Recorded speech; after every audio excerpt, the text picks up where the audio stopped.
ஏங்க இங்க பாருங்க, நம்ம இப்ப எங்க வந்திருக்கோம்? ஏற்காடு வந்திருக்கோங்க.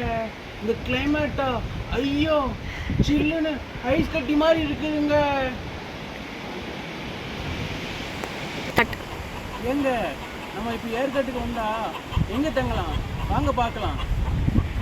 வாங்க போங்க கைஸ். ஏங்க இதுதான் நம்ம வந்திருக்கிற ரிசார்ட், கிருஷ்ணா பவன் ரிசார்ட். வாங்க உள்ள போய் பார்க்கலாம். வாங்க கைஸ் உள்ள போவோம்.